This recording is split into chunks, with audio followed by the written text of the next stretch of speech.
saludo a toda nuestra audiencia. Soy Jesús Antonio Santisteban desde Finlandia. Y continuando con el programa de Puneños Exitosos, tenemos el honor de tener hoy día a la señora Betty Atencio de Ramírez. No solamente es un paradigma para la mujer puneña, sino para todos los puneños, por su capacidad intelectual, por su capacidad moral y por haber sido, digamos, una persona influyente en lo pedagógico y en lo político en Puno. Es un gran honor tenerla acá y realmente yo pienso que ella es una de las personas que tiene mayor lucidez para decirnos en este momento de crisis social, en este momento en que todo el mundo invoca a la educación como un problema crítico en los conflictos sociales, en los actos de vandalismo y de protesta. Yo creo que la educación recobra un lugar vigente y hoy día le hemos traído a ella para no solamente hablar de ella, porque obviamente el tema central va a ser hablar de sus vivencias, de su persona, pero también de su pensamiento. Entonces, hoy día, digamos, tenemos una entrevista muy interesante. Estamos también con Alfredo Pacheco Tanaka, que fue el primer, digamos, entrevistado. Él también forma parte del panel para las preguntas respectivas. Estamos tratando de convocar a todos los puneños exitosos, puneños innovadores, a fin de generar una agenda de desarrollo, crear proyectos y plataformas o un banco de proyectos que puedan ser, digamos, instrumentos para todas las personas, a todos los actores políticos en la región. Entonces, le damos nuestra bienvenida a la señora Betty Atencio Ramírez. Muy bien, el día de hoy un saludo especial a David Pacheco, que conocemos a su familia, pero especialmente quiero hacer llegar un saludo muy especial al doctor Jesús Santisteban Palomino, quien pese a estar lejos de su tierra Puno, una de las ciudades más lindas del Perú, con sus pajonales bravíos, sus hermosos nevados y la belleza de nuestro lago Titicaca, el más alto del mundo, el doctor Jesús se preocupa por los problemas del departamento de Puno en el Perú. Siento una gran satisfacción de poder dialogar con él el día de hoy, y orgullosa de haber sido su maestra cuando él, siendo muy jovencito, estudiaba en la Escuela Superior de Educación Profesional ESEP, y dejó un recuerdo inolvidable de su persona, y hoy lo puedo calificar como mi mejor alumno, pese a haber tenido cientos de alumnos, pero ninguno como Cucho, como le decimos con cariño. Nunca me olvido de él y él nunca se olvida de su vieja maestra, pese a haber pasado 50 años, no deja de recordarnos en las fechas más importantes de mi vida. Recibo saludos de él el día del maestro, el día de la madre, el día de la mujer, y cuando tengo penas o estoy enferma, o cuando tengo alegría, siempre está presente Cucho. Cucho demostró siempre gratitud. Y realmente, ¿dónde aprendió este valor? He ido analizando y pensando siempre en él, y esto me inquietó, he logrado con él inquietarme para poder investigar dónde realmente se forman estas personas tan especiales, tan superiores, y ha sido en su hogar. Tuvo la suerte, Cucho, de tener como padre a una personalidad tan querida en Puno como es don Jesús Santisteban Ávila, quien no solamente fue contador público, sino maestro de todos nosotros, quienes aprendimos de él su cultura, su conocimiento, y formó a Cucho como una persona muy especial. Realmente esto me permitió fundar un colegio hace 20 años, el Colegio Champañá del Divino Niño Jesús, donde puse en práctica mi entusiasmo para poder saber dónde estaba realmente el meollo de estos muchachos tan especiales, y pude concretarme en sacar como conclusión de que La formación integral de un estudiante o de una persona no está en el colegio, está en el hogar. El hogar te da el 95% y el 5% te da el colegio. Pues bien, para terminar, Cuchito, mi saludo. Te digo, no te olvides de Puno, y lo mismo le digo a David a Pacheco, que también me une muchos lazos con su familia. Decirles, allá entre los Andes hay una comarca plena de leyenda. Su origen lejano está en los anales de una vieja raza, orgullo de América. Gracias. Qué emocionante, que realmente no dejo no dejo de emocionarme, ¿no? Ser tan bello, digamos, elogio de hoy viniendo de una maestra es gratificante para cualquier persona. Yo pienso de que cuando yo estuve en la ESER, yo la conocí ahí cuando usted era profesora de OVE, ya era usted una maestra formada, pero yo creo que vamos a viajar un poquito más antes. ¿En qué momento surgió su vocación por la pedagogía? Cuéntanos un poco sobre la vida, o sea, sus motivaciones, la vida en la normal, cuáles fueron sus referentes, cuáles fueron sus paradigmas.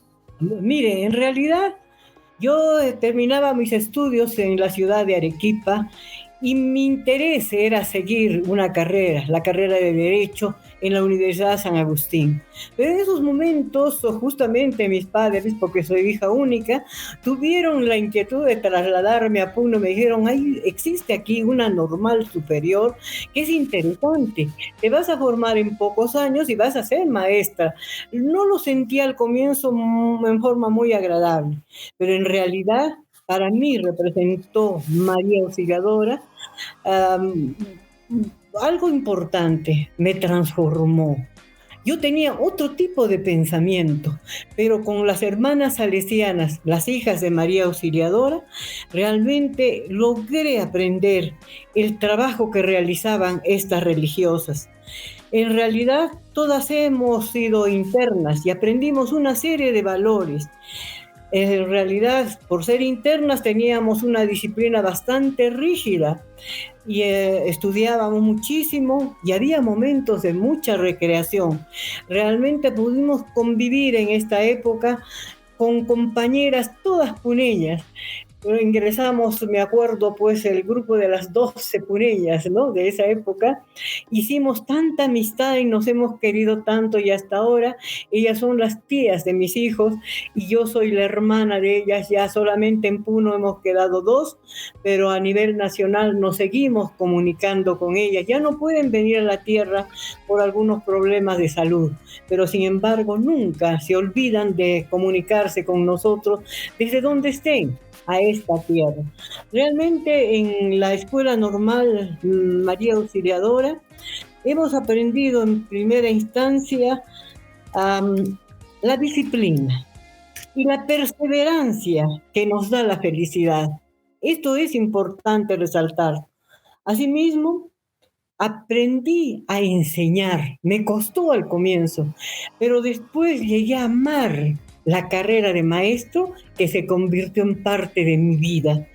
En realidad nos han dado mucho sobre la persona humana, sobre la pulcritud, la limpieza, el amor a Dios y el contacto con Él, y una mejor manera de enseñar. Culminados mis estudios, tuve la suerte de que la hermana directora, Sor Francisca Unskov de la Ribera, hiciera un pedido al Ministerio de Educación para que, pese a ser bastante joven y egresada recién, pueda ser nombrada como profesora de la Normal María Auxiliadora. Llegué a ser maestra de mis propias compañeras, casi de mi misma edad.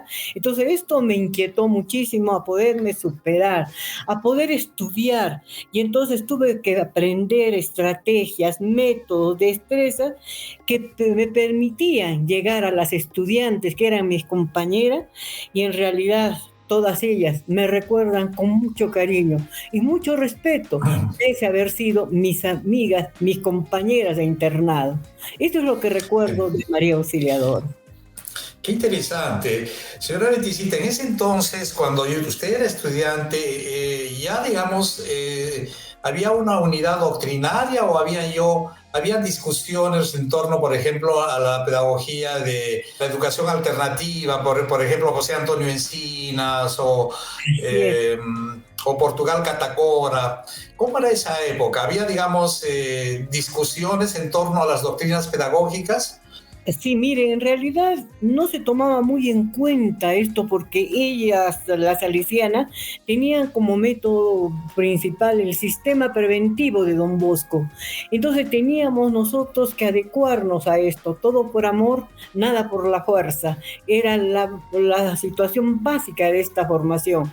Alguna vez tuvimos la oportunidad de conversar sobre José Antonio Encina, sobre Emilio Romero Padilla, y bueno, pues sobre Portugal Catacora, porque en realidad yo tuve la suerte de conocer al gran escritor, podría decir, y maestro, Portugal Catacora, porque él trabajaba en la escuela 881 y todos los días pasaba por mi casa leyendo, y a mí me daba gracia porque era muy pequeña y ver a una persona leer, caminando y leyendo se iba al trabajo, así como también los sábados y domingos que se iba pues al Cerro Cancharani. Yo preguntaba qué pasa, ¿no?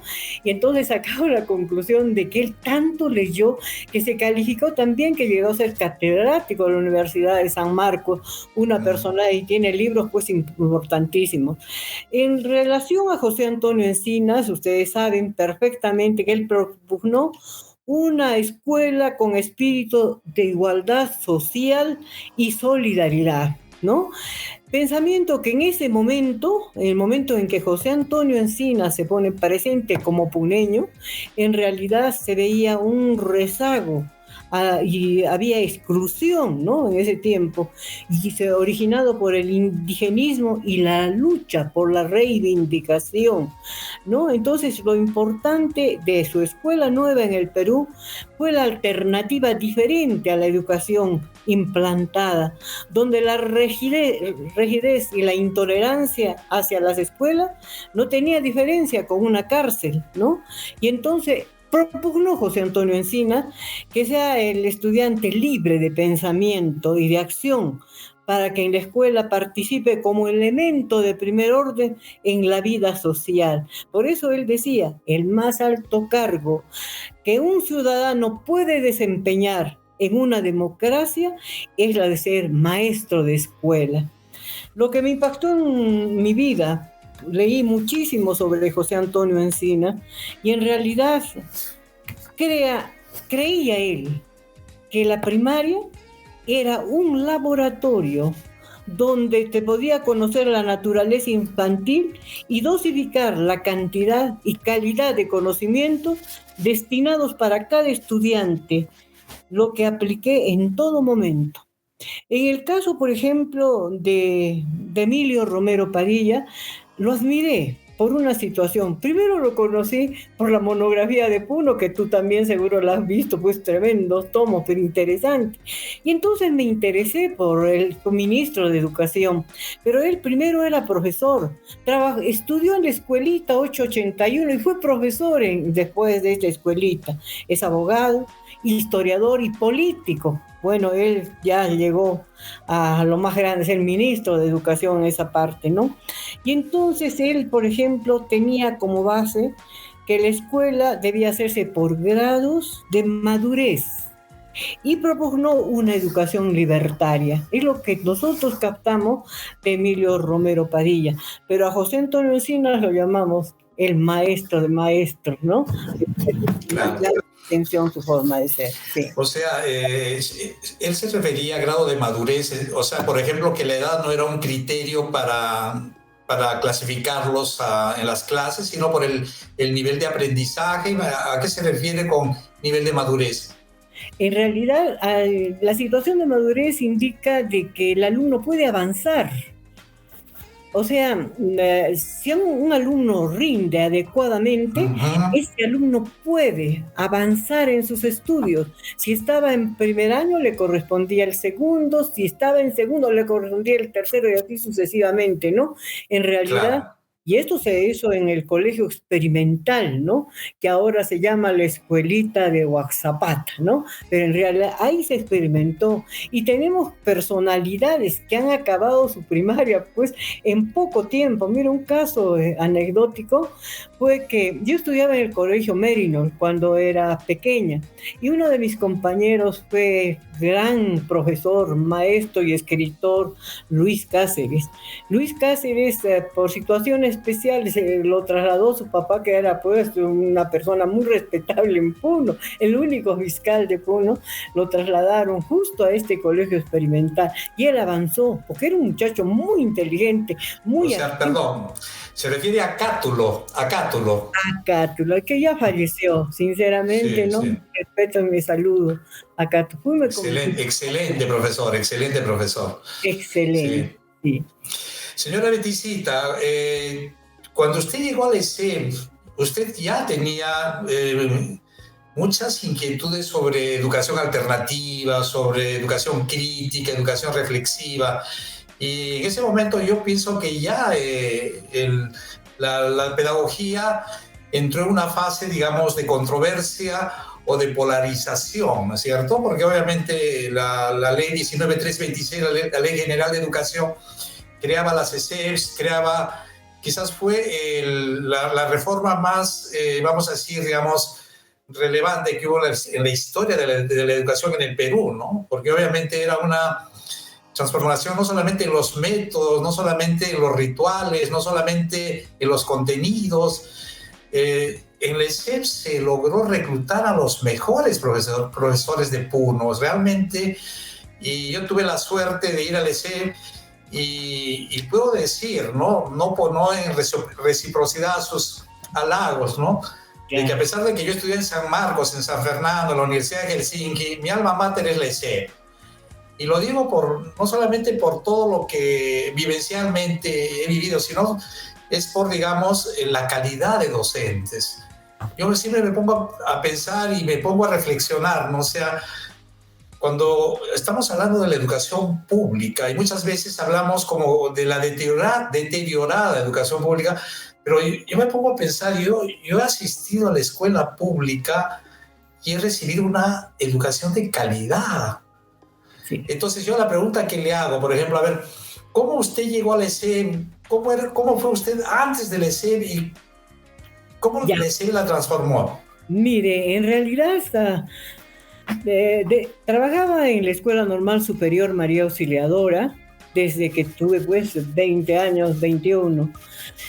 Y luego a los 8 años en que estuve trabajando, se presentó el concurso nacional para nombrar especialistas en el Perú.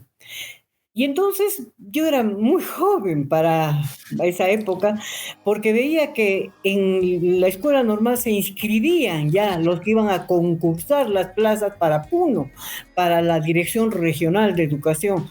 Bueno, pues yo no tenía interés. Pero una de las maestras, la recuerdo con mucho cariño, dona Blanca Siles de Romero, ella de familia lampeña, ella me dijo, es la única oportunidad que tienes, estás en el momento más importante, da tu examen, preséntate. Pero yo tenía que pedir permiso al esposo, pues, y tuve que hacerle caso a la señora, presenté mis papeles que los tenía ahí en la normal, y bueno, pues con un poquito de temor di los exámenes, pero yo estaba trabajando, estudiando mucho para dar a mis estudiantes de la normal, por lo tanto estaba preparada más o menos para poder dar los exámenes. Y entonces tuve la suerte de que ingresé como especialista de educación superior de todo el departamento de Puno, y pues ya sabes, ha sido terrible porque a nadie le gustaba que una persona tan joven pudiera asumir este cargo, pero sin embargo me puse empeño y trabajé en la Dirección Regional de Educación. Ya se vino la reforma a todo dar, pues, ¿no? Ya había las elecciones para entrenadores de reforma, de todo esto, y en eso nacen las ESEP. Y entonces el doctor Antonio Mansur Barrios, que me conocía bastante, me llamó y me dijo, preséntate para ser tú la directora de Puno. Y yo sí sentí temor, porque era nacer una institución. Es así que no me presenté ese año. Sinceramente no, dije, no lo voy a hacer. Yo era especialista, yo tenía que estar pues, lista para poder lograr. Al año siguiente concursé. Me entusiasmé. Dije, ¿por qué no? A ver, lograré lo que otros pueden, porque ya habían sido seleccionados muchos profesores, pero de una calificación tremenda, y realmente me sentí un poco mal. Dije, si ellos pueden, ¿por qué no lo puedo hacer yo? Entonces me sentí feliz de ingresar a ESEP. En realidad, la ESEP fue una experiencia sin igual. Se seleccionaba a los docentes y era la primera vez que la reforma educativa iba a permitir unir alumnos de colegios nacionales con alumnos de colegios particulares que se creían de una clase diferente, ¿verdad? Y convivieron juntos en la educación tecnológica, lo cual fue magnífico, ¿no? Y entonces estos alumnos empezaron a integrar, los de colegios nacionales, los de colegios particulares, y fue una gran familia, con mucha alegría y mucho entusiasmo, pero les debemos a los docentes. Los docentes no solo eran bien seleccionados, sino eran calificados. Teníamos que viajar cada año a Lima para poder recibir calificación y otra forma de enseñanza, llegar a los alumnos. Y en cada clase, recordará, no entraba un profesor, entraban dos.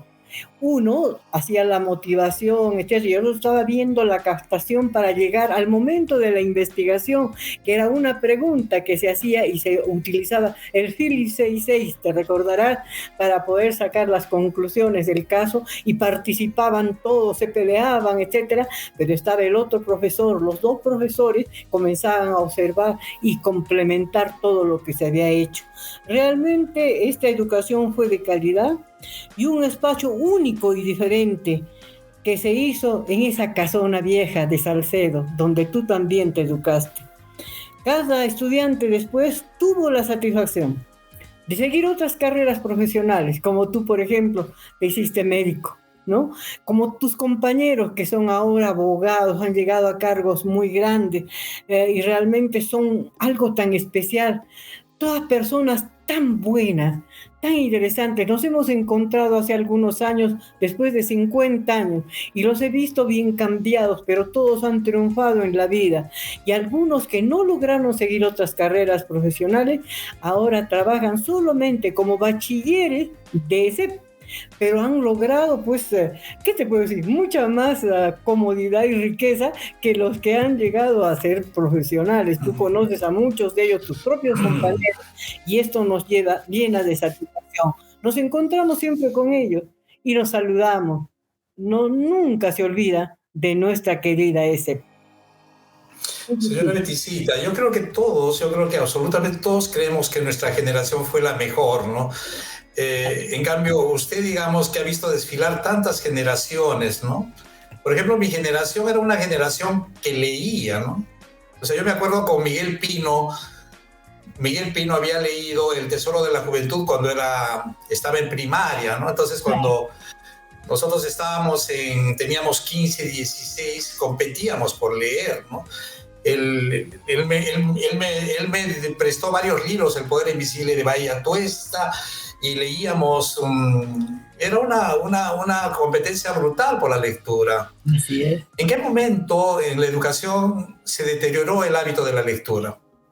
Realmente, bueno, tendríamos que hablar de tantos cambios que han existido, ¿verdad?, en la educación.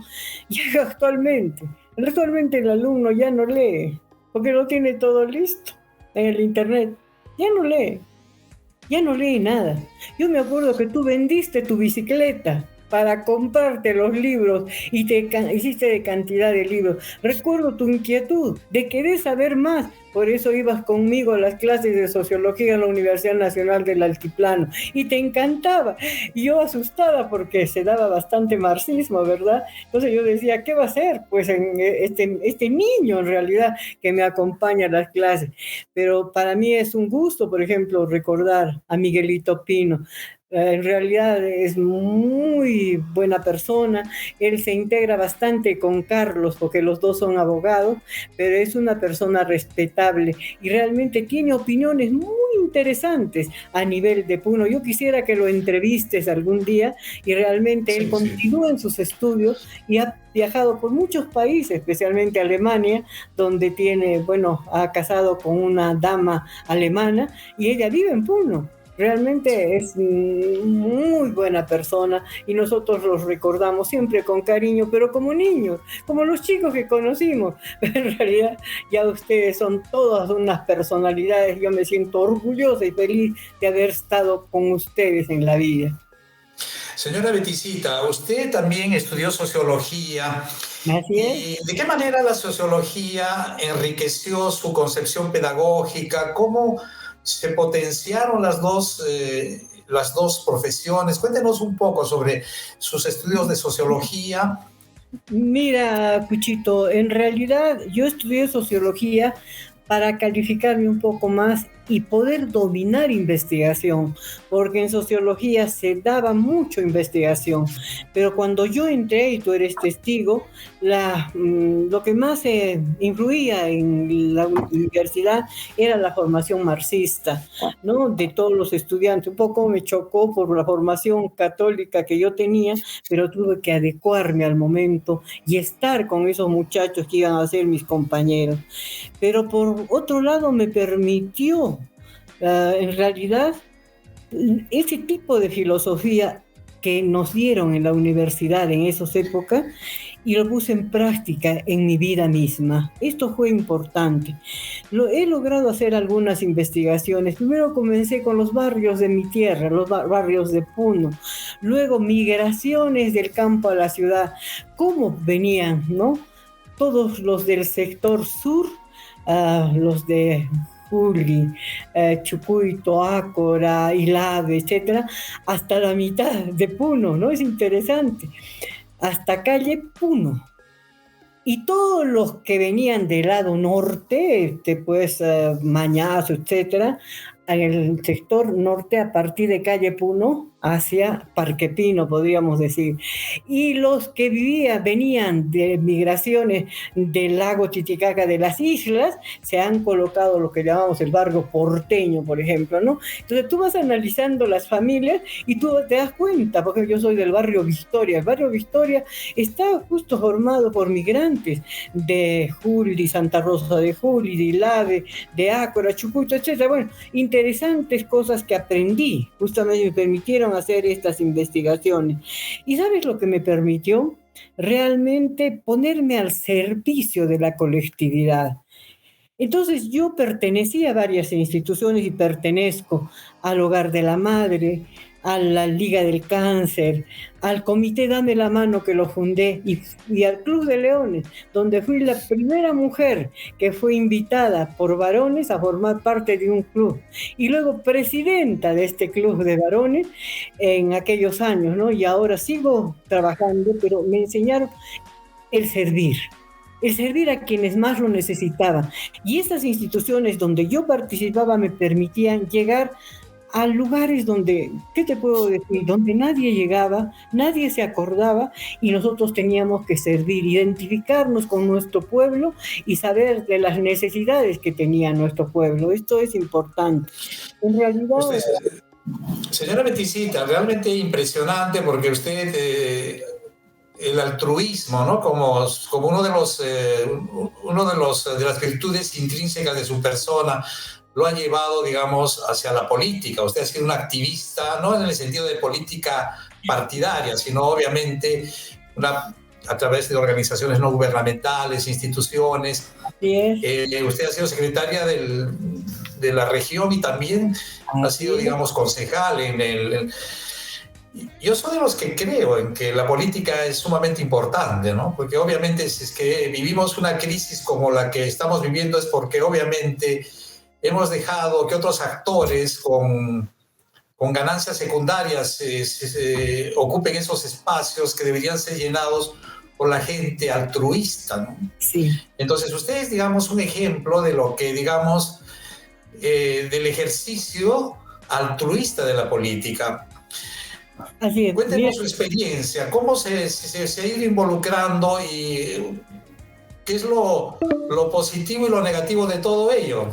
mira, en realidad tuve la suerte, desde la época del doctor David Frisancho, tu tío, el médico más prestigioso y querido de esta tierra, ingresé como regidora de esta municipalidad y lo hicimos con muchísimo entusiasmo. Todos éramos amigos, ahí no elegía a nadie, ¿verdad? Fue la primera vez que trabajé en municipio. Luego ya comenzaron las elecciones y entonces me lancé para poder competir, porque en ese tiempo solamente izquierda o derecha, nada más, ¿verdad? Entonces yo apoyé a nuestro amigo Juan Carlos Málaga Arce para poder ser el alcalde de Puno en contra de Jaime Ardiles Franco, que venía por izquierda. Pero todos éramos amigos, tanto los de izquierda y de derecha. Nos encontrábamos a veces en los mítines y nos saludábamos con inmenso cariño. En esa época, por ejemplo, ¿qué sucedió? Sucedió de que tuvimos la oportunidad de trabajar con Jaime algo importante. Formamos el Colegio Municipal del Perú, el único, y lo formamos en Puno. ¿Cómo? La idea fue interesante. Mira, yo tenía formación ya sociológica, ¿verdad? Entonces nos hemos ido a las comunidades más alejadas de Puno, no a las comunidades conocidas, sino a las más alejadas. Y les hemos pedido a los comuneros que elijan a un niño o una niña para poderlos traer a Puno y darles una formación especial. Hicimos un currículum diferente, en la cual se incluía una especialidad cada año. Por ejemplo, el primer año, con apoyo de Amparito Arce, que tú conoces. Amparito nos enseñó alfombrería. Entonces los niños todos aprendieron a hacer alfombras y ellos tenían la obligación de volver a su comunidad y enseñar a su comunidad a hacer alfombras, por decirlo. Pero justamente pues por cuestiones políticas el colegio municipal se cerró. Los tenía internos, conseguí personas que se hacían cargo de ellos, los controlaba, eso era algo importante. Y esos niños campesinos hoy día son profesionales y varios de ellos dirigen los destinos de Puno. Y eran, ellos no era, la mayoría era quechua o aymaras, ¿no?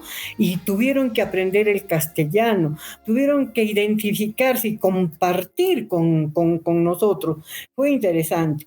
Luego, pues, por elecciones siempre, tuve la oportunidad de estar 5 veces en un municipio como regidora, elegida ya por el pueblo. Y también es importante resaltar que en mi última participación estuve con el ingeniero Luis Butrón Castillo.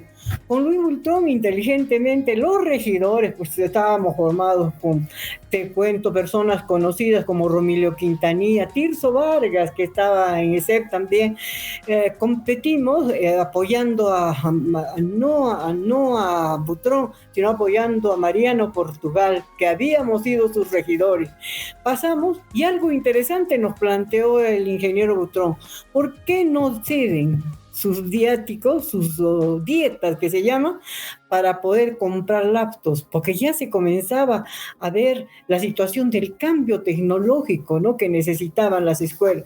Pues ni cortos ni perezosos tuvimos que dar nuestras dietas para comprar laptops durante 4 años, ¿ah? Al municipio para poder comprar las laptops, y se tenía que repartir a todas las escuelas de la provincia de Puno, nada más a la provincia de Puno, que en realidad excelente, cortos, ¿no? Luego después, ¿qué te puedo decir? En mi vida este aspecto del municipio ha sido importante. Ahora pues tú sabes y tú me viste cómo fui invitada a formar parte de la región José Carlos Mariátegui como secretaria regional de Asuntos Sociales y tenía a mi cargo educación, salud, bienestar social, trabajo, etcétera. Y realmente en este tiempo tuvimos la oportunidad, especialmente interesarnos en el campo educativo, de la capacitación del docente. Comenzamos a volver a implementar lo que se hizo años anteriores, capacitar a los docentes, hacer seminarios, etcétera, ¿no? Pero teníamos que cumplir con las normas del Ministerio de Educación y hacerlas cumplir en Tacna, Puno y Moquegua. Pues era bastante grande, pero esto ha influido en mi vida y yo la he transmitido pues a todos mis estudiantes, como también a mis hijos, ¿no?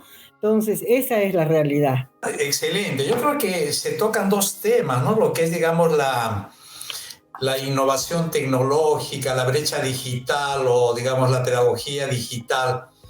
Y otro que, digamos, es la pedagogía bilingüe, ¿no? O sea, Puno es, digamos, un departamento con una población considerable de quechuas y aymaras. Y yo pienso siempre cuando hay una crisis social, el tema de la educación sale a flote entre un debate, un amplio debate, ¿no? Yo pienso de que hace poco sé que hubo una formulación política sobre el desarrollo de los gobiernos regionales y uno de los temas delicados era de la poca institucionalidad, las pocas capacidades, la poca educación de los funcionarios públicos. Entonces es toda una cadena, digamos, en Puno, que a pesar de haberse invertido grandes cantidades de dinero que han llegado a los gobiernos regionales, prácticamente por efectos de la mala educación. Entonces hay un deterioro, hay, digamos, una ineficiencia, hay una serie de proyectos inconclusos, se formulan proyectos de desarrollo mal diseñados, copiados, plagiados, clonados, y eso desnuda, digamos, el problema de la educación en Puno, ¿no? Entonces, yo sé que Puno es muy diverso, ¿no? O sea, yo que he estado en Camicachi, yo me he dado cuenta que Camicachi no es igual que Capazo, o sea, la zona circunlacustre no es lo mismo que la zona, digamos, de las alturas, ¿no? Que en la zona rural hay una serie de variantes de ruralidad o de escuelas públicas con diversas capacidades y competencias. Igual las ciudades también hay, digamos, por clases sociales, por hijos de padres de clase media, padres educados, padres no educados. Entonces, formular una política regional educativa es todo un reto. Soy consciente de todo ello, ¿no? Pero usted como pedagoga, me gustaría que nos dé, digamos, si usted, digamos, tuviera el poder político y el poder económico en Puno para, digamos, empezar por algo y hacer reformas importantes que tengan impacto en la educación, ¿qué es lo que usted haría? Mire, en realidad lo que tendríamos que ver, como tú tienes ya en mente, ¿cómo lograríamos una educación de calidad? Mira, provenimos todos, hasta mi generación, de una educación bancaria y memorística, donde en realidad se formaron nuestros abuelos, nuestros padres, etcétera, y nos educaron en una forma bastante rígida, etcétera, etcétera.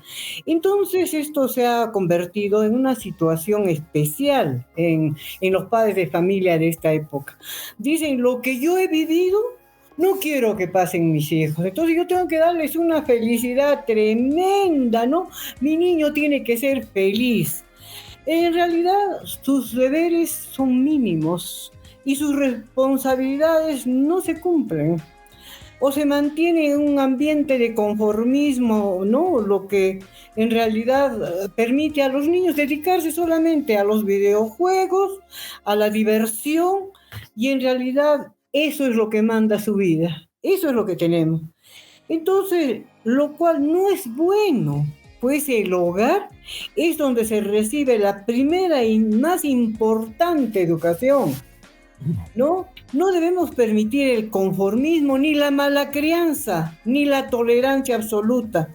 De la misma forma en la escuela, donde se supone que se tiene que un ambiente exigente, tiene que haber un ambiente exigente de alta competitividad y esfuerzo, por donde se acoja a todos y a todas y se respete la diversidad de género, las habilidades diferentes, la interculturalidad y aprendemos sin sesgo religioso a ser mejores ciudadanos.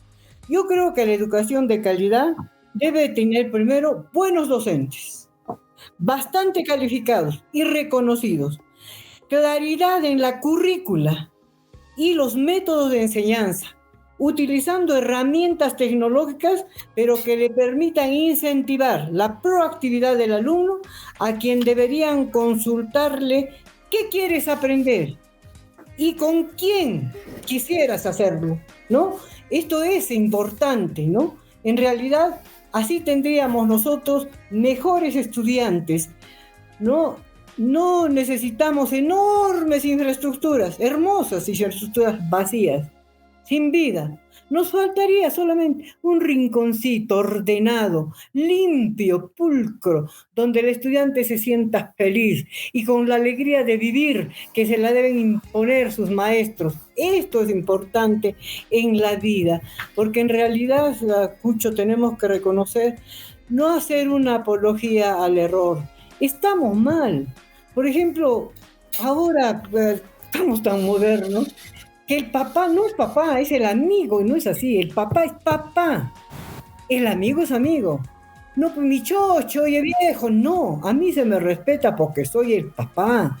A la mamá se la respeta porque es la mamá. Entonces, en realidad, estas cosas son importantes y las hemos ido viendo nosotros, en realidad, a través de nuestros años de experiencia, ¿no?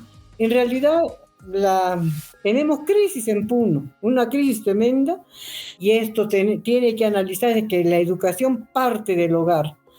No es posible que el padre de familia quiera que el Estado lo solucione todo, no es así. Es el padre de familia que tiene que tener la responsabilidad de hacerlo, ¿no? En realidad, hoy las carencias educativas son evidentes. Según el censo del 2022, existen en Puno 4.620 locales educativos, de los cuales el 61% se encuentran en riesgo de demolición y no todos los locales cuentan con agua, luz, desagüe y lo más importante en esta época, el internet. Debido a la pandemia, algo que tenemos que recordar es que en la última evaluación censal, los estudiantes, ¿no?, se desarrollaron, que el examen se tomó en el 2019, nos dice que el 60% de estudiantes que se ubican en Puno solamente son de inicio. Y solamente el 5,1% realmente pertenecen al nivel alto. Estamos mal. Tenemos 92.000 puneños que no saben leer ni escribir. Entonces tenemos que obligar que la educación tanto básica como superior debía realizarse como en esas épocas de darles una formación integral con un profesorado de primera bien calificado, muy bien implementado, evaluado permanentemente, y el alumno sacar una especialidad que les permita realmente no desertar de los estudios y al contrario tener cómo defenderse en la vida. Los docentes están capacitados. Lo que tienen ahorita es conformismo. Más allá de una bonita infraestructura en el colegio, debe haber motivación de docentes, gestionar adecuadamente la educación, estimular sus logros y mejorar las condiciones de desempeño del maestro. Esto es importantísimo y tenemos nosotros que reconocerlo. Estoy plenamente de acuerdo, señora Betisita. La pregunta es, todo lo que usted dice me parece que es un listado amplio, sistemático, digamos, de lo que debería ser la educación. ¿Existe a nivel del profesorado un consenso respecto a eso? No. ¿O existen, digamos, diversas... No, realmente ahí se nota un conformismo tremendo. Ahora, por ejemplo, con la época de la transformación digital, tenemos este problema. Hay muchos maestros que probamos en la época de la pandemia, por ejemplo, que no sabían manejar, ¿no?, los elementos que les otorgaba el ministerio. Y lo más triste fue de que no se solucionaba de parte de nadie, que muchos alumnos tenían que ir a un cerro a poder captar alguna señal por radio para poder escuchar las clases a distancia. O sea, ha sido una crisis tremenda que realmente no se nota, pero en realidad, ¿quién es culpable? Somos culpables todos. Todos Claro. somos culpables. Señora Betisita, por ejemplo, yo que vivo en Finlandia, que es el país que es, digamos, líder en, o sea, que tiene, digamos, la mejor educación pública del mundo, ¿no? El mundo. Lo he podido apreciar a través de mi hijo, he podido apreciar a través de las lecturas que he hecho sobre la educación. Hay una, digamos, pedagoga, Inger Enquist, que es... que no es finlandesa, pero vamos a decir, ella habla perfecto el español y digamos, ella es de Suecia, ¿no?, que es la que quizás mejor ha caracterizado, es la que mejor, digamos, ha puesto en relieve qué cosa es lo más importante en una educación. En principio, yo creo que según ella, ¿no?, lo más importante de la educación es la comprensión lectora, leer. Porque cuando uno lee, mejora su vocabulario. Cuando uno mejora su vocabulario, entonces crea una cadena, digamos, positiva de aprendizaje, incluso la matemática. Hay, digamos, según ella, los chicos que entienden bien, que tienen buena comprensión lectora, aprenden mejor la matemática, porque para aprender la matemática no solamente es, digamos, la parte mecánica, ¿no?, sino el concepto abstracto, es, digamos, la parte conceptual. Entonces, pero aparte de eso, ella pone en relieve, digamos, no solamente de que esa nueva pedagogía, que es una pedagogía permisiva, constructivista, progresista, es una escuela sin esfuerzo, ¿no? En aras del igualitarismo, de pasarla bien, ¿no? Es como, según ella, una especie de una guardería de adolescentes, ¿no?, de pasarla bien, ¿no?, y donde se pierde el tiempo en una serie de actividades que no tienen relevancia pedagógica, porque obviamente al decir relevancia, para que el cerebro capte algo, tiene que repetirse como 8 veces, de lo contrario no queda nada en la parte cognitiva. Entonces, yo pienso que, es que hay otra cosa que también es el miedo a exigir, ¿no?, la estafa de aprender sin sufrir, ¿no?, porque obviamente el proceso de enseñanza-aprendizaje es un proceso de sacrificio, y la escuela no es un lugar para pasarlo bien, sino la escuela es un lugar para aprender, ¿no es cierto? ¿Usted está de acuerdo con lo que yo digo? Yo estoy de acuerdo plenamente, Cuchito, porque en realidad, mira, lo que está notándose en este momento, por ejemplo, podríamos hablar de la falta de bibliografía. Hay una bibliografía adecuada. Se habla, por ejemplo, de la educación bilingüe.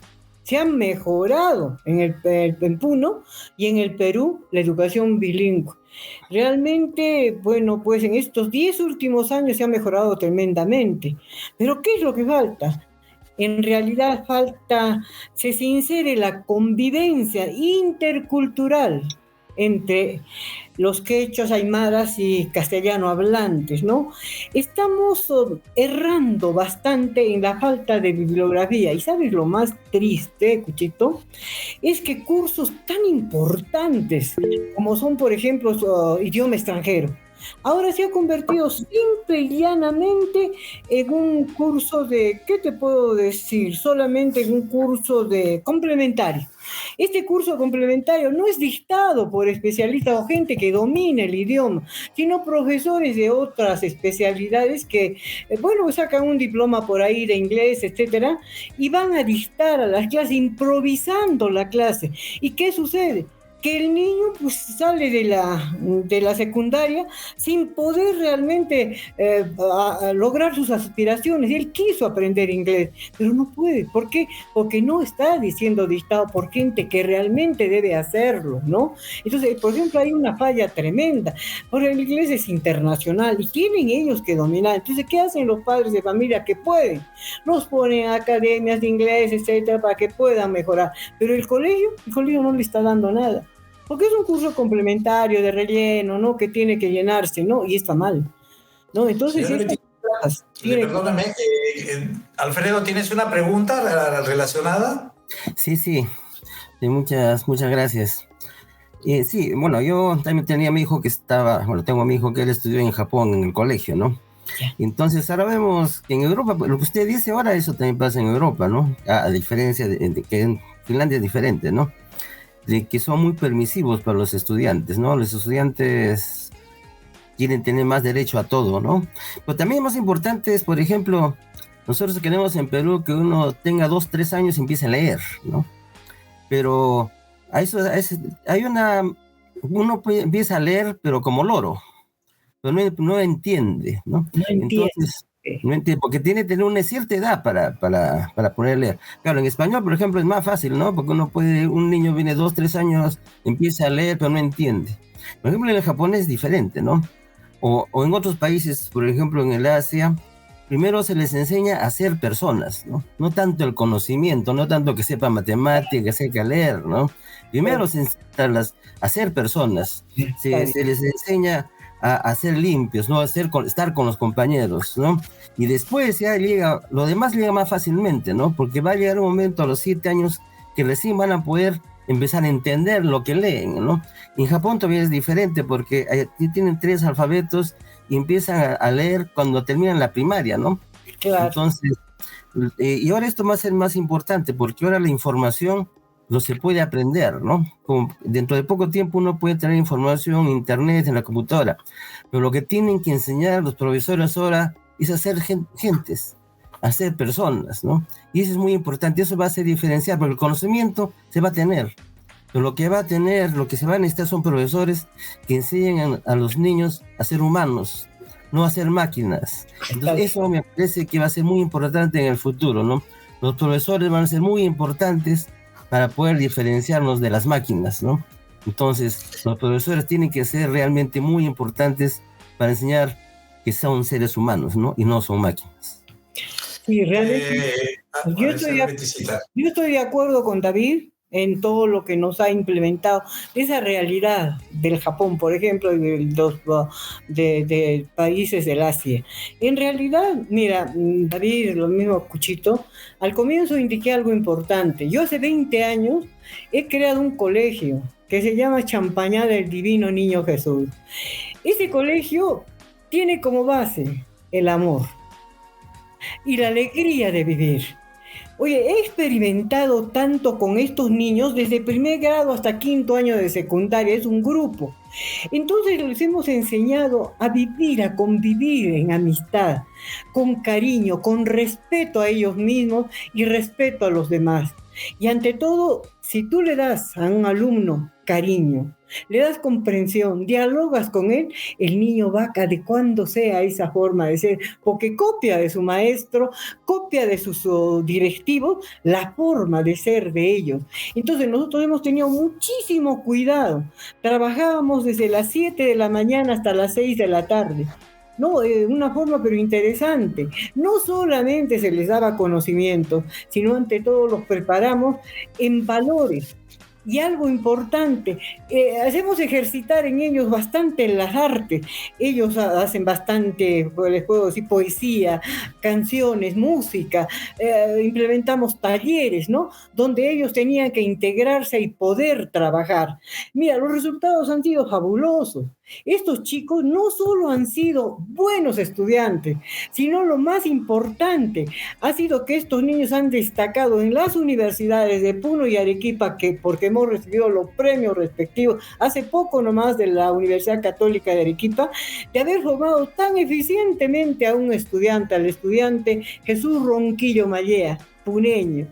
Este chico Y ahí está en el diploma que nos entregan por esa excelente formación. Ya ha ocupado el primer lugar en rendimiento académico. Lo mismo en la Universidad San Pablo con el alumno Joel Charaja, un muchacho excelente. Pero en la Universidad del Altiplano igualmente, el mayor puntaje, un chico Rodríguez, que realmente pues, nos llenan de orgullo y satisfacción. Vamos probando que estos chicos no solamente son buenas personas, sino ante todo buenos profesionales. Ya están ejerciendo, porque ya tengo promociones que han salido, ya están ejerciendo su carrera, pero ¿dónde están? Lo que se les enseñó mucho, la sencillez, la humildad. Los hombres son los más sencillos y más humildes. Los hombres tienen que ser muy alegres y ante todo comprender a todo el mundo. Yo se les digo, por ejemplo, y has hablado tú, Cucho, de algunas instituciones que ingresan, por ejemplo, personas sin ninguna calificación profesional. Tú te acercas a la oficina y le saludas. Muy buenos días, señor o señorita. Quisiera hacer trámite. Te tratan tan mal que te da ganas de no volver más, ¿no? Porque no están preparados. En cambio, nosotros hemos tratado de darles mucho amor, mucho cariño. Actualmente, por ejemplo, yo estoy un poco delicada por la situación del caminar. ¿Ustedes creen que los chicos, si me ven en alguna actividad, no corren a ayudarme con la silla de ruedas? Ellos, ¿quiénes son? Mis alumnos de Champañá. O sea, hemos hecho una familia. Entonces, yo concuerdo con David. En realidad, lo principal es formar personas buenas. Claro, pues, estoy plenamente de acuerdo, ¿no? O sea, la educación incluye la empatía, ¿no? La empatía es, digamos, el hecho de reconocer a las personas que son distintas a nosotros, es, digamos, respetarlas, ¿no? Esa empatía es fundamental, el amor al prójimo, son valores básicos, ¿no? Pero cuando hablamos de reformas educativas, no podemos, digamos, partir sobre categorías abstractas, ¿no? Tenemos que crear un fluxograma de causa-efecto y ver qué intervención tiene mayor impacto en la mejora de la calidad educativa, ¿no? Porque el recurso es escaso y tenemos que formar chicos que tienen que usar la educación como su única arma de salir de la pobreza. O sea, mejor dicho, la educación es el único instrumento liberador y no podemos engañarlos. No podemos nosotros decirles, nosotros te vamos a dar un paquete de educación y al final, ese chico cuando tenga 18 años no va a conseguir un puesto de trabajo. Esa es la forma, digamos, de atentar contra la igualdad. La igualdad significa que hay que ofrecerle la mejor educación. Y en la educación se le puede ofrecer todo el paquete, pero del paquete, para mí, lo más importante de todas las cosas básicas es que sepa bien leer, entender, que sepa matemática para que ningún político lo engañe con la estadística, para que pueda entender, que sepa ciencias naturales para que pueda discutir del cambio climático, de todo lo que Alfredo desarrolla sobre tecnologías limpias, sobre el hidrógeno líquido, sobre la electrolisis, lo que Alfredo trabaja. Si es que un chico no puede, y también las ciencias sociales son importantes. Por ejemplo, para darles una explicación, a mí me indignó que chicos de 13 a 16 años en una escuela en las afueras de París, les hicieron ver un video sobre el desembarco en Normandía. Ya. Vieron y no estaban interesados, a pesar que ese fue el hecho crucial en la guerra que los liberó del dominio nazi, que fue, digamos, no solamente a Francia, sino a toda Europa. Fue el punto, la cabeza de playa de las tropas aliadas que cambiaron el curso de la Segunda Guerra Mundial. Para un francés debería ser, digamos, el templo de la liberación, ¿no? O sea, no sabían. Me preguntaron si es que eso formaba parte era una película de ficción o de realidad. Entonces el profesor les dijo que era de realidad. ¿Y qué interesa si eso ya pasó? Preguntaba, ¿no? Entonces, estamos ante mejor dicho, chicos que han avanzado hasta la secundaria sin saber entender, sin saber lo elemental. Entonces yo pienso que si es que nosotros queremos hacer algo en Puno, para mí tenemos que crear un paquete básico donde incluye obviamente la empatía, es elemental, parte de la moralidad, digamos, pero también el hecho de que estamos frente a un periodo de globalización donde la aldea global es más, entonces tenemos que saber todos el quechua, el aymara y el inglés. O sea, mejor dicho, la educación o sea, intentar aprender por lo menos 2 o 3 idiomas. Estoy de acuerdo con usted. No podemos nosotros, es tan fácil, me parece, usar el quechua como un vehículo para aprender idiomas extranjeros. O sea, la enseñanza del quechua y del aymara debería ser masiva. Pero el ser masiva implicaría también que se comprometan en crear material educativo, videos. ¿Cómo puede ser posible que el mejor referente quechohablante sea una persona que sea blanco como Arguedas y que no haya surgido un quechohablante que lo haya superado? ¿No? ¿Cómo puede ser posible que sigamos dependiendo de los mestizos para efectos, digamos, de la interculturalidad? ¿No? Podemos crear materiales educativos, videos, canales, pero al mismo tiempo ir al inglés, porque vivimos la globalización, vivimos la aldea global. Se vienen los robots, y cuando se vienen los robots tenemos que aprender a interpretar a los robots, o sea, los algoritmos, la matemática. Se viene la aldea global, por ejemplo, Estados Unidos compra de India, de Pakistán, de Tailandia, profesiones como, por ejemplo, contadores, porque ellos hablan inglés. O sea, mejor dicho, para que tu sueldo puede venir por teletrabajo. Y nosotros estamos en desventaja frente a los indios, frente a los chinos, frente a los de Filipinas, frente a todos ellos que hablan el inglés. Bueno, ahora sí te doy la palabra, Alfredo. Sí, bueno, sobre el inglés, por ejemplo, en Portugal o en Finlandia también, ¿no? Todos los programas de los niños o todos los programas de televisión son el idioma original y con sus letras, ¿no? Claro. Y lo que hacen es obligan, si empezamos por ejemplo dibujos animados, ¿no? Que no sea traducido al castellano o al español, que sea en el idioma, por ejemplo, en inglés. Los niños van a empezar a leer con los dibujos animados, ¿no? Y van a empezar a leer en inglés. Pues si les da un tema que les gusta, entonces van a empezar a leer. Eso les da también, les incentiva a empezar a leer, ¿no? Y comprender el dibujo animado, claro, ¿no? Entonces ya ellos desde niños van a hacer leer, ¿no? En Japón es igual. En Japón pasan las imágenes de televisión, pero están las letras abajo. En japonés es difícil entender, pero pasan las letras, ¿no? En Portugal muchos saben hablar en inglés. ¿Por qué? Porque empiezan desde las películas en el colegio, en el cine, en el idioma original. Entonces, poco a poco, desde niños, están incentivando, ¿no? Así como jugando, están aprendiendo el idioma y están aprendiendo a leer, ¿no? Y también hay que ver ahora que ya, a partir de este año ya cambió el orden mundial, ¿no? Claro. Y ahora hay que fijarse más en Asia, ¿no? Entonces, que lo que está en déficit es la educación occidental, el judeo-cristianista, ¿no? Que todo estamos hablando es de ese tipo de educación. Lo que pasa, estamos hablando de Perú, también pasa igual en Europa, en la parte sur de Europa. En Asia la educación es diferente, ¿no? Entonces, y si queramos cambiar, tenemos que mirarnos al otro lado, ya no como era antes, a Europa, ¿no? Europa ya fue. Europa fue el siglo XX, ahora el siglo XXI es de Asia, entonces y ahora la competitividad ya es diferente, ¿no?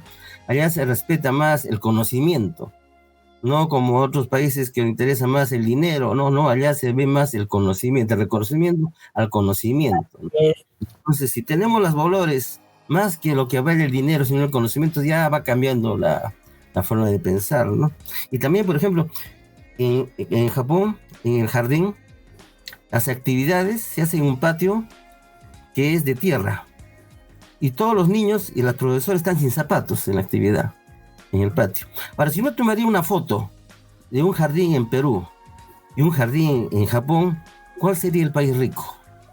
El país rico parecería Perú, porque todo el mundo va a una actividad de jardín, han alquilado el traje, los profesores bien maquilladas, igual que los papás, ¿no? Pero no se fijan en cuál es realmente, para qué se hace esa actividad, ¿no? Y ven allá que todos están todos sin zapatos, en el patio, igual que los profesores, ¿no? Entonces allá se incentiva primero a la igualdad, pues desde niños, ¿no? Desde niños se hacen de que ellos mismos laven sus cosas, ¿no? Ellos mismos hacen que hasta los 7 años, después lo vuelven más competitivos, pero al principio los hacen primero como seres humanos, que ellos mismos tengan el compañerismo, todos son iguales, ¿no? Todos están sin zapatos, no están que uno tiene otro, porque el profesor da el ejemplo, ¿no? Después ya cuando va a la secundaria, ahí crean la diferencia, ¿no? La diferencia que tiene que aprender más, ¿no? Pues al principio deben crearles primero a ser humanos, ¿no? Porque después ya poco a poco va a llegar, los conocimientos llegan, ahora es más fácil, pero lo que no nos llega es ser gentes, ¿no? Es lo que tiene que aprender. Señora Betisita, excelente lo que dice Alfredo. Vamos a tratar, digamos, del último tópico sobre las competencias digitales, ¿no? Las competencias digitales tienen mucha vigencia porque, primero porque estamos en la era de digitalización a nivel mundial. Yo creo que la pandemia ha confinado a los chicos digamos, a casa y se ha activado el interés por las competencias digitales, pero la tecnología no es un fin por sí misma y, digamos, la tecnología tampoco es, digamos, una innovación por defecto, ¿no? Entonces, siempre, digamos, la pedagogía es la que manda siempre, siempre termina mandando en todo proceso digital porque es la capacidad crítica, el aprender a aprender, es, digamos, todas esas facultades que vienen de la pedagogía, que no vienen de la tecnología, las que son fundamentales, ¿no? ¿Usted qué nos puede contar de su experiencia respecto a las computadoras? Ya, mire, en realidad quisiera primeramente apoyar a David en relación a la educación. Mire, en el Perú, en Puno, no basta un currículum acorde a nuestra realidad. Lo que necesitamos es que sinceremos lo que queremos y formar estudiantes que propugnen nuestro desarrollo. Esto es lo importante en nuestra tierra. En relación a la transformación digital, creemos todos que la virtualidad y la informática nos solucionarán todos los problemas.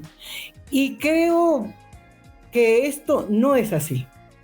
Pues por más que la transformación digital es necesaria y muy útil, en realidad es solo una herramienta que depende de cómo la utilicemos. Una buena educación depende de que los docentes tengan creatividad para combinar actividades al aire libre, juegos tradicionales, experimentación y contacto físico con la realidad, donde el espacio digital es y debe seguir siendo complementario, que permita aceleración de los procesos, pero que no reemplace nunca la inteligencia del estudiante. Al contrario, hoy en día con la inteligencia artificial como ChatGPT, la abundante cantidad de recursos disponibles y los trabajos ya realizados pareciera que se han diseñado para engañar a los docentes. ¿Y quiénes están engañando? Los mismos estudiantes. Entonces, lo básico de la transformación digital, que ahora es posible y que ha sido requerida para el trabajo en pandemia, por ejemplo, tiene que otorgarle al docente posibilidades para mejorar, pero no para crear estudiantes y ciudadanos adictos al conformismo y creencia absoluta de que el contenido de las redes sociales es cierta o correcta. Tú le das el trabajo a un estudiante, ya no lee, busca, punto, ya está todo, y lo imprime, ya está el profesor. ¿Y en la casa qué hace? Videojuegos. ¿Te das cuenta? Alfredo, ¿tienes algo al respecto? Perdón. Bueno, sí, de que ahora, por ejemplo, en nuestros tiempos era importante los libros, ¿no? O sea, el que tenía el libro dice que tenía el conocimiento, pero ahora la información ya se tiene. La información podemos tenerla, no necesitamos tener los libros, la información la tenemos, sino lo que tenemos es analizar la información. Porque tenemos tanta información que viene, entonces tenemos que enseñar, el colegio tiene que enseñar a nosotros, podemos analizar la información que tenemos, ¿no? ¿Cuál es lógico, cuáles son inventados o no, ¿no? Claro. Entonces tenemos que estar educados a analizar. La información ya está, antes era el que tenga el conocimiento, ¿no? Ahora no, el conocimiento ya está. sino analizar el conocimiento. Es lo que tenemos que enseñar, ¿no? ¿Qué tipo de información se tiene o se tiene? Claro, el problema es que la capacidad crítica se desarrolla a través de la lectura, ¿no? O sea que tú puedes agarrar un Wikipedia que tú quieres saber sobre el planeta Alfa de la constelación Centauro, ahí está, ¿no? Pero la capacidad crítica te lo desarrolla la lectura.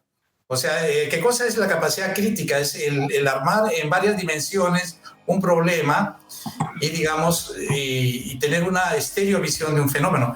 Eso no te lo da a través de una computadora. Depende, Tú demandas de... la información, puedes tener la información por todos los sentidos, ¿no? Señora Betisita, ¿usted qué opina? Yo en realidad pienso que realmente lo que tenemos que hacer es preparar a los profesores para que sean ellos que revisen, por ejemplo, el trabajo y este trabajo haya sido hecho y analizado por el alumno, no una copia fiel de lo que ya está hecho, sino que pongan su creatividad después de haber leído y el profesor evaluar este contenido si realmente es obra del estudiante que ha interpretado lo que ha leído, lo que tiene ya en la computadora, ¿no? Porque tienes todo, pero en realidad debes saber interpretar. Yo estoy de acuerdo con ustedes, con David, contigo, Chito, que realmente lo importante es la interpretación. Esa interpretación debe hacerse siempre, por eso que creo que los de tu época, los de mi época, hemos leído bastante. Nos ha encantado la lectura, ¿no? Pero como cosa, te cuento, un chiste. Estoy faltando, ya la vista me está fallando. Y yo decía, un día cuando sea viejita, me he conseguido todas las novelas que me encantaron y las he guardado en un roperito especial en mi cuarto. Asimismo, revistas preciosas. Y cuando esté mal, porque ya estoy con 82 años, ya voy a llegar pues a más, ¿no? Entonces decía, voy a estar mal de algo. Ay, tengo mis lecturas, etcétera. Y mira, ¿qué es lo que ha sucedido? Que ahora no puedo leer mucho porque la vista está afectada. Mira cómo es la vida. Y todos me dicen, estás pagando lo que has hecho, porque me encantaba. Yo me amanecía leyendo. Comenzaba a las 6 de la tarde y terminaba a las 6:30 de la mañana. Me bañaba y corría donde tenía que ir a trabajar, porque mi vida ha sido de pura actividad, ¿no? En realidad nos gustaba leer. Y muchos de mi época lo han hecho. Y esto era muy positivo, ¿no? Pero ahora pues no se lee nada. Los chicos están en la luna, no saben de qué se trata, no saben nada. Yo les decía a unos estudiantes el año pasado, mire, hablemos de la batalla de Alto de la Alianza, donde nos hace más peruanos, cómo hemos luchado. ¿Y qué es Alto de la Alianza? Me preguntaban, ¿qué es Alto de la Alianza? ¿Cómo les decía? Pues tenemos la batalla justamente con la guerra con Chile, y ahorita nomás. No habían leído nada, los profesores se pasaban de largo en contenido, etcétera. Bueno, son reformas, pero como yo lo hacía recordando todas las fechas cívicas, y había que recordar esas fechas, ¿no? Que son importantes y tienen que llegar al corazón para que amemos más la tierra, la patria en la cual vivimos. Nosotros tenemos esta que nos está faltando, ese amor a nuestro terruño, y que debemos ponerles a nuestros niños, porque en realidad partamos del amor a esta tierra bendita que nos vio nacer. Qué lindo, qué bellas palabras. Yo creo que poco a poco vamos cerrando esta hermosa sesión. Yo creo que nos encantaría tenerla nuevamente en otra entrevista en el futuro, señora Betisita. Realmente con usted es tan agradable conversar. Lo hemos hecho de una manera tan coloquial, ¿no? Gracias. Y yo pienso de que no tenemos una conclusión, hay algunas pequeñas diferencias, pero en fin, lo más importante es que en algún momento tenemos que diseñar una agenda política de educación en Puno, donde tenemos que, digamos, priorizar cuáles son, digamos, las intervenciones que tienen mayor impacto en la mejora de la educación en Puno, ¿no? Entonces yo pienso que este es un tema bonito, abierto, donde supongo que se sumará mucha gente del sector de educación, muchos otros docentes, digamos, a enriquecer este debate. Así es. Señora Betisita, realmente para nosotros es un halago, un honor tenerla. Ay, Y gracias. le damos, queremos que usted, digamos, en primer lugar, se despida, digamos, de nuestra audiencia. Este es un canal nuevo, es un canal, como le digo, donde estamos tratando de invitar a todos los puneños exitosos y estamos seguros que usted va a volver a este canal. Unas palabras de despedida para nuestra audiencia. En primera instancia, Cuchito, para mí es un honor haber dialogado con ustedes. Contigo, Cuchito, que tanto te quiero como un hijo, y con David, que me une lazos muy grandes con su familia, porque en realidad he conocido a su papá, muy amiga de Olguita, su mamá. Realmente estoy muy feliz de que dos genios provenientes de esta tierra bendita que los vio nacer, me hayan hecho esta entrevista, esta vieja maestra. En realidad me siento orgullosa y feliz. Gracias por haber estado con ustedes, gracias por haber conversado y recordado tantas cosas tan lindas, y he aprendido mucho de ustedes, porque me han enseñado a través de la vida. Tú, Cucho, tus compañeros, como todos los que fueron mis alumnos, me dieron algo de sí, y lo capto y lo tengo aquí en el corazón. Para ustedes, desde esta distancia, desde Puno, desde su Puno querido, les entrego mi corazón, Cuchito y David, mi corazón para ustedes. Muchas gracias. Muchas gracias, señora Leticita. A ver, David Alfredo, tú tienes unas últimas palabras. Sí, es volver a recordar el tiempo de la CES, porque yo también paraba por ahí con mi papá. Cuando ustedes están estudiando, iba con mi papá, iba a recoger la leche a veces por ahí con mi bicicleta, ¿no? Sí, yo también me sentí parte de la CES porque mi papá pertenecía a la CEP, ¿no? En todas las actividades que hacían, y me parece que no fue no muy bien entendido, ¿no? El concepto del CEP. Para mí estaba muy bueno, ¿no? Que quizás el Perú no está preparado todavía para eso, ¿no? Pero muchas gracias a ustedes por participar, y esperamos de que se una a nuestra sociedad, ¿no? Este es un grupo que queremos así juntar diferentes personas para poder conversar como conversamos ahora, ¿no? Dar nuestras ideas y tratar de sacar algunas ideas en común, y el objetivo es trabajar por Puno, ¿no? Tratar de que sea mejor. Así es. Muchas gracias. Muchas gracias. Bueno, a nuestra audiencia les les informamos que más o menos vamos a salir una vez por semana. Muy bien. Adiós a todos y muchas gracias. Muchas gracias. Adiós, adiós.